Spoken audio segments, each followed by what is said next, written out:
Breaking news from Air Canada tonight. The airline says it won't negotiate with flight attendants until flights resume.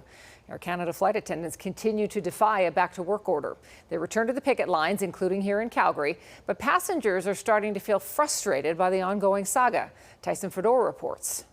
Carly Boylan and her friends spent the weekend at Country Thunder. The two are from Nanaimo, and returning home has not been easy. I'm never booking with Air Canada again.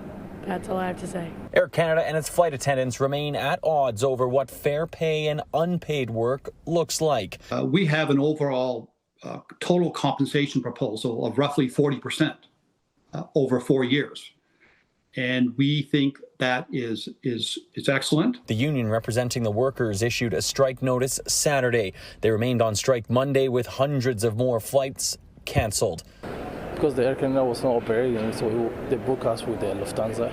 But it's so sad that like your own country, you can go with your own flight and everything, and you have to go with an international airline. A federal return to work order came shortly after, but the workers are defying it. They're risking a lot by doing this. One labor studies expert calls a defiance by flight attendants unusual and risky. The Industrial Relations Board has the ability to levy significant fines against the union, and ultimately they have the ability to, there's a possibility that the leaders could go to jail. If it means folks like me going to jail, then so be it. An air passenger rights advocate says passengers should wait first until Air Canada cancels their flight, then ask the airline to book them with a competitor.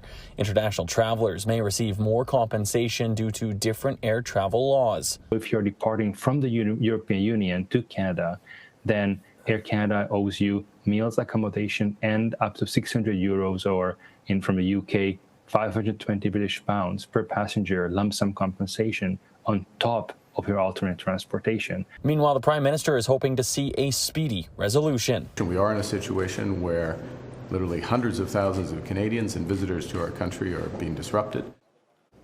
And Tyson joins us from the airport tonight. So Tyson, let's talk about these new developments tonight. Air Canada saying it's not going to negotiate until flights resume. Well, if negotiations want to continue from the flight attendant side, they must get back to work. That's what Air Canada is saying tonight, Tara, and they want those negotiations to move forward, but they can't do so while the planes are grounded, and that includes here at Calgary International Airport. So at this point, the airline is saying today that they really want to work on this deal, but they can't do so when flights across the country and across the globe are canceled and not in the air. Now, the union says it is adamant that it will not end this unlawful strike at this time and would rather negotiate at the bargaining table. Tara, I can tell you that more than 500,000 customers' flights with Air Canada have since been canceled since this strike started. Okay, Tyson Fedor at the airport tonight. Tyson, thank you.